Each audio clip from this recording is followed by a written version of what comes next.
আসসালামু আলাইকুম। আচ্ছা ভাই, আমি আমি ছাত্র আন্দোলনের সাথে শুরু থেকে ছিলাম।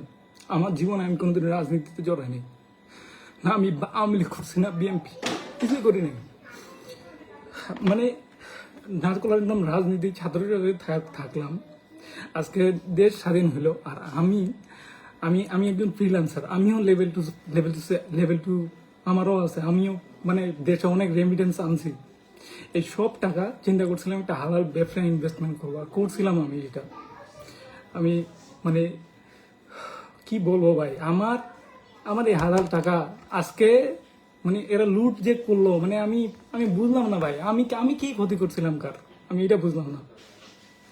আমি এত কষ্ট করে প্রায় 4-5 বছর ধরে যে টাকা জমাইছি, যে টাকা দিয়ে বিজনেস আজকে করলাম, এরা লুট করে নিল। আমি কোন রাজনীতির সাথে জড়িত ছিলাম? আমার আমার আমার আমার আমার কেন ক্ষতি করলেন ভাই? আমি তো শুরু থেকেও এই পেশায় ছিলাম। এই কেমন বাংলাদেশ ভাই? আমি দেশের জন্য কাজ করলাম, সারা জীবন রেমিটেন্স আনলাম, আমি সব টাকা আমি ইনভেস্ট করছি বিজনেসে। আমার বিজনেস আজকে আমি খুবই অবাক হইলাম। আমি যাদেরকে যে ভ্যানওয়ালা যাদেরকে আমি ভ্যান নিজে কিনে দিছি আমার এই জায়গাদের টাকা দিয়ে, এরাও পর্যন্ত লুট করছে।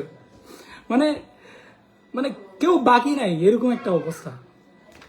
যাদেরকে চেষ্টা করছিলাম হেল্প করতে, এরাও আমার বন্ধু, এরাও গেছে। আমি নিজে দেখছি যে এরা কি পরিমাণে মানে লুটপাট চালাচ্ছে। আমার বাসায় আসছে, আমার কাছে টাকা চাইছে, টাকাও দিছি, কিন্তু তারপরেও এরা ছাড়ে নাই। আমি কি করছিলাম ভাই? আমার দোষ কি? আমার এরকম ক্ষতি করলেন কেন? এটা ঠিক করেন ভাই। যাক, আমি মাফ করে দিছি সবাইকে, আমি মাফ করে দিলাম। আমার প্রথম ব্যবসা ছিল এটা, কিন্তু আমি আমি আর সব শেষ সবাই গেল আর কি মানে আমি চেষ্টা করছিলাম কিছু করার। আমি তো মানুষকে অনেক হেল্প করছিলাম, এই টাকা দিয়ে তো করতাম। এভাবে ক্ষতি করা আমার ঠিক হয় নাই।